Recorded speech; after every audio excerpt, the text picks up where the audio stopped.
অমূল্য শিক্ষার একটি ঘটনা শুনে যাবেন। বিসমিল্লাহির রহমানির রহিম।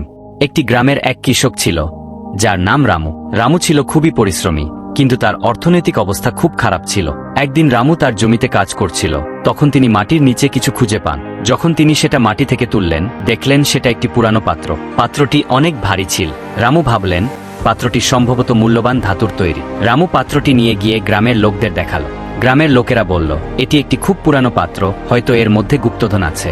রামু পাত্রটি খুলল এবং দেখল ভেতরে কিছু নেই। তিনি হতাশ হয়ে পাত্রটি নিয়ে বাড়ি ফিরলেন। কিন্তু পাত্রটি অনেক সুন্দর ছিল, তাই তিনি সেটি রান্না করার পাত্র হিসেবে ব্যবহার করতে শুরু করলেন।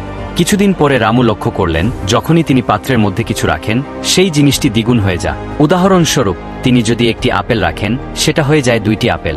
রামু খুব খুশি হলেন এবং ধীরে ধীরে পাত্রটির মাধ্যমে তার সম্পদ বাড়াতে লাগলেন। কিন্তু কিছুদিন পর রামুর লোভ বেড়ে গেল। তিনি ভাবলেন, যদি আমি এই পাত্রে সোনা রাখি, তাহলে দ্বিগুণ সোনা পাব। একদিন তিনি তার সমস্ত সোনা পাত্রে রাখলেন, কিন্তু দুর্ভাগ্যবশত পাত্রটি ভেঙে গেল এবং তার সমস্ত সোনা মাটিতে মিশে গেল। রামু আবার দারিদ্র্যের মধ্যে ফিরে এলেন। এতে করে বাচ্চারা, আমরা এখান থেকে কি শিখলাম? লোভ মানুষের জীবনে সর্বনাশ ডেকে আনে। সন্তুষ্টি এবং পরিশ্রমের মাধ্যমে সাফল্য অর্জিত হয়, লোভের মাধ্যমে নয়।